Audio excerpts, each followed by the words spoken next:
भल न कीन्ह तै निशिचर नाहा। अब मोहि आई जगाए ही काहा। अजहु तात त्यागी अभिमाना। भजहु राम होई ही कल्याणा।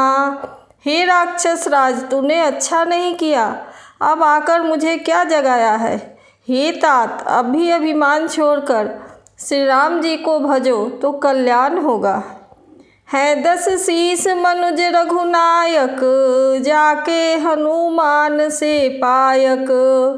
अह बंधु तै कीन्ह खोटाई। प्रथम ही मोहि न सुनाए ही आई। हे रावण, जिनके हनुमान सरीखे सेवक हैं, वे रघुनाथ जी क्या मनुष्य हैं। हाय भाई, तूने बुरा किया जो पहले से ही आकर मुझे यह हाल नहीं सुनाया। कीन्हे हूँ प्रभु विरोध तेहि देवक। शिव बिरंचि सुर जाके सेवक। नारद मुनि मोहि ज्ञान जो कहा। कहते तो ही समय निर्बहा। हे स्वामी, तुमने उस परम देवता का विरोध किया जिसके शिव ब्रह्मा आदि देवता सेवक है। नारद मुनि ने मुझे जो ज्ञान कहा था वह मैं तुझसे कहता, पर अब तो समय जाता रहा। अब भरी अंक भेंट मोहि भाई। लोचन सुफल करौ मैं जाई। श्याम गात सरसी रुह लोचन। देखौ जाई ताप त्रय मोचन। हे भाई, अब तो अंतिम बार अखबार भरकर मुझसे मिल ले। मैं जाकर अपने नेत्र सफल करूं। तीनों तापों को छुड़ाने वाले श्याम शरीर कमल नेत्र श्री राम जी के जाकर दर्शन करूं। राम रूप गुण सुमिरत मगन भयउ छन एक। रावण मागेउ कोटि घटा। मद अरु महि से अनेक। श्री रामचंद्र जी के रूप और गुणों को स्मरण करके वह एक क्षण के लिए प्रेम में मग्न हो गया। फिर रावण ने करोड़ों घड़े मदिरा और अनेकों भैंसे मंगवाए। महिष खाई करी मदिरा पाना। गरजा वज्राघात समाना। कुंभकर्ण दुर्मद रन रंगा। चला दुर्ग तज सेन न संगा। भैंसे खाकर और मदिरा पीकर वह बिजली गिरने के समान गरजा।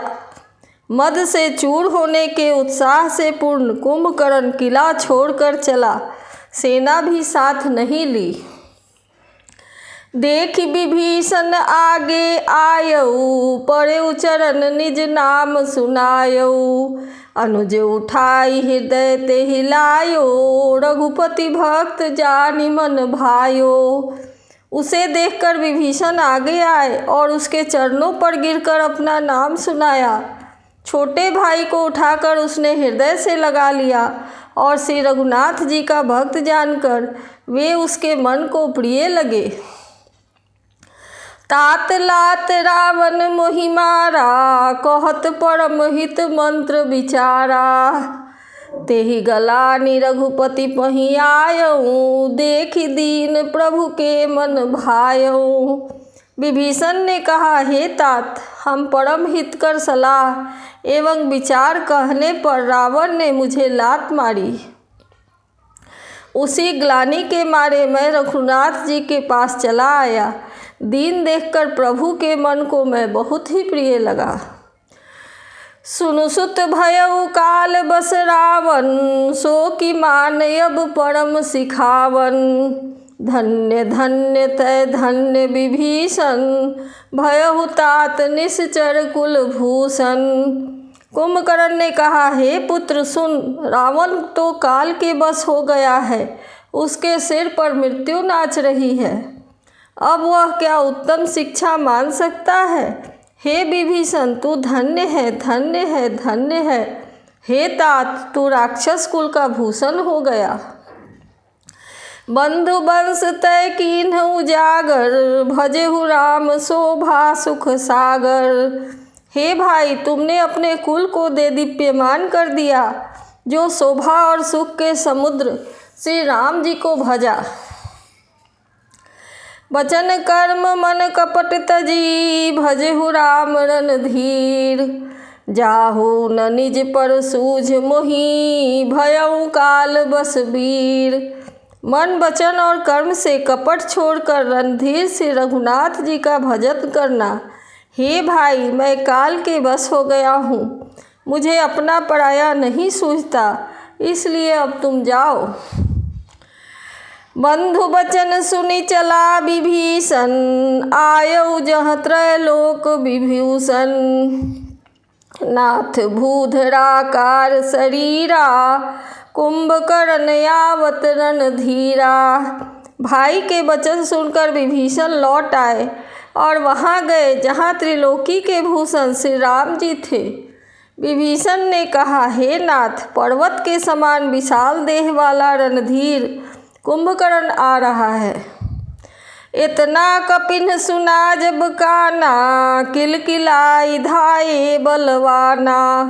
लिए उठाई बिटप अरु भूधर, कटकटाई डारहि ताऊ पर। वानरों ने जब कान से इतना सुना तब वे बलवान किलकिला कर दौड़े, वृक्ष और पर्वत उखाड़ कर उठा लिए और क्रोध से दांत कटकटाकर उन्हें उसके ऊपर डालने लगे। कोटि कोटि गिरि शिखर प्रहारा, करहि भालु कपि एक एक बारा। मुड़ियो न मनु मनु टरियो न टारो, जिमि गज अर्क फलनि को मारियो। रीछ बानर एक एक बार में ही करोड़ों पहाड़ों के शिखरों से उस पर प्रहार करते हैं, परंतु इससे न तो उसका मन ही विचलित हुआ और न शरीर ही टाले टला। जैसे मदार के फलों की मार से हाथी पर कुछ भी असर नहीं होता। तब मारुत सुत मुठिका हन्यो, पर्यो धरनी व्याकुल सिर धुन्यो। पुनि उठिते ही मारे हनुमंता, घूर्मित भूतल पड़े तुरंता।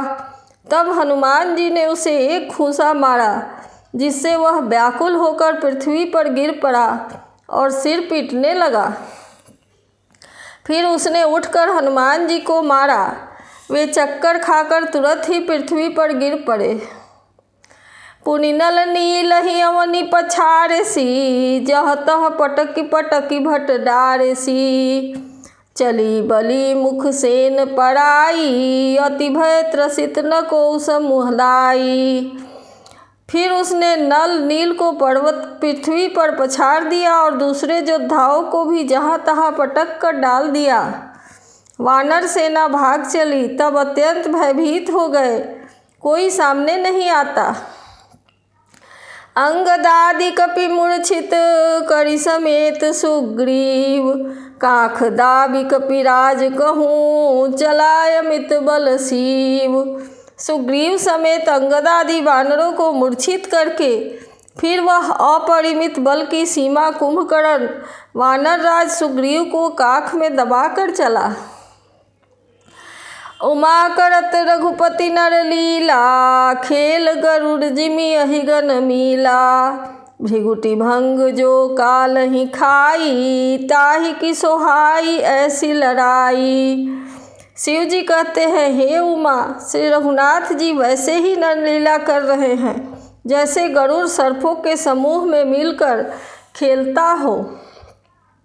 जो भौं के इशारे मात्र से बिना परिश्रम के काल को भी खा सकता है, उसे कहीं ऐसी लड़ाई शोभा देती है। जग पावन कीरति बिस्तरिहि, गाई गाई भवनिधि नर तरिहि। मूर्छा गई मारुत सुत जागा, सुग्रीव ही तब खोजन लागा। भगवान जगत को पवित्र करने वाली वह कीर्ति फैलाएंगे जिसे गा गा कर मनुष्य भवसागर तर जाएंगे। मूर्छा जाती रही, तब हनुमान जी आगे और सुग्रीव को खोजने लगे। सुग्रीव के मूर्छा बीती, निबुक गयौ तेहि मृतक प्रतीति। काटे सिदसन नासिका काना, गरजी आकाश चले तेहि जाना। सुग्रीव की भी मूर्छा दूर हुई, तब वे मुर्दे से होकर खिसक गए, कांख के नीचे से गिर पड़े। कुंभकर्ण ने उनको मृतक जाना। उन्होंने कुंभकर्ण के नाक कान दांतों से काट लिए और फिर गरज कर आकाश की ओर चले। तब कुंभकर्ण ने जाना। गहे उचरन गही भूमि पछारा, अति लाघव उठी पुनित ही मारा। पुनि आयऊ प्रभु पहि बलवाना, जयति जयति जय कृपा निधाना। उसने सुग्रीव का पैर पकड़कर उसको पृथ्वी पर पछाड़ दिया। फिर सुग्रीव ने बड़ी फुर्ती से उठकर उसको मारा। और तब बलवान सुग्रीव प्रभु के पास आए और बोले, कृपा निधान प्रभु की जय हो, जय हो, जय हो। नाक कान काटे जिय जानी, फिरा क्रोध भरी भई मन ग्लानि। सहज भीम पुनि बिनु श्रुति नासा, देखत कपिदल उपजी त्रासा। नाक कान काटे गए। मन में ऐसा जानकर बड़ी ग्लानि हुई और वह क्रोध करके लौटा। एक तो स्वभाव से ही भयंकर था और फिर बिना नाक कान का होने से और भी भयानक हो गया। उसे देखते ही वानरों की सेना में भय उत्पन्न हो गई।